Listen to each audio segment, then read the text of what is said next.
people are running page speed insight reports to check the technical SEO or the responsiveness of their website.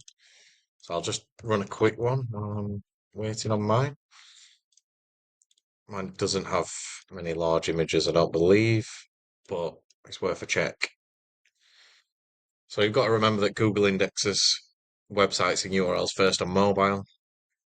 So I'd say that's the most important element rather than desktop. Even if your website gets a ton of users on desktop and a bigger percentage of mobile, it uses mobile first indexing on Google. So it's incredibly important. I'll just do a quick wave to make the light come back on, and there we go. But yeah, my site's not got a ton of JavaScript and a ton of images, so it's pretty responsive. But that being said, sometimes you can see within these issues large images. So we'll try and find some random blocking resources. Image with text. Is that an image there? Nope. My JavaScript, large content for paint. There we go. We've got a big fat image there. So if largest contentful paint element to say 5,000 milliseconds, we have a giant image of my big head in this one. But yeah, so we can see the one image there. But if we want to look at it in more granular fashion and see all the images, I'd advise crawling the website with a crawl like Screaming Frog or Sitebulb, and then we can start to really see the size of these images and whether we should compress some, especially ones which feature in a template, so they're repeated across multiple pages. So I've got a crawl of my website somewhere. So if you go to Screaming Frog, crawl the website, or I'll do it for you if you need. There is a free version if your website's really small, um, under 500 URLs, or there is a paid version, or ask me to do it. So crawl your website, Screaming Frog. If you're just wanting to look at images, you can configure it, the spider, to only crawl images and do that with the image subfolder. So it might be like CDN shop files, whatever it may be, to save time. If you've got a big website, definitely like thousands and thousands of URLs, definitely say configure it to only crawl the images. But once you've done it, if you go into Screaming Frog, right hand side, they've got overview, go into images. Generally, there will be some that are over 100 kilobyte. So look into the issue section, click on images over 100 kilobyte, and then you can see images which are of a larger persuasion.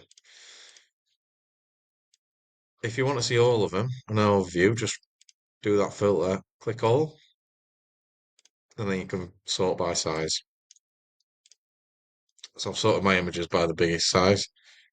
What I would say is the quickest way to find out where your images are, if you click on an image, this one's 372 kilobyte, probably one of the biggest ones.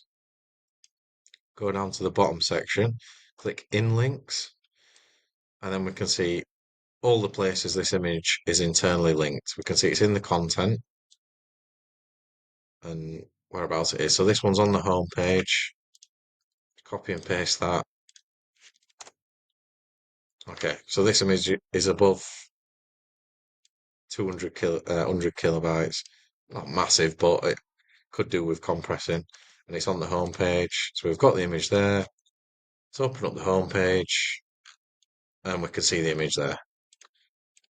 If you can't see the image on the page, which sometimes does happen, what I'd do is open up the page, right click, view page source, get the image URL, copy that, go into the view source, Control F, paste it there. It should come up. No, it's not coming up. Don't know why it's not coming up. Right, let me explain. Try and find out why. If I inspect that there, okay, it's because it's cut off. Yeah, sometimes you may just need to Yeah, if you can't find the image, just double check it. You can inspect it, make sure it's that one there. But if you really can't find the image, copy different sections of the URL and then Control F and find it. So it is this one. So if I take that away, let's say view page source again, Control F, can't see the whole of that image. Screaming Frog's cutting off that section. Oh, that section. There we go. So we could see it. So try different elements, essentially, of the image in the page source code. But yeah, there you go. That's how to find the largest images on your website. You're looking the golden ones are ones which are part of templates, and then you can fix them at scale, basically. There you go.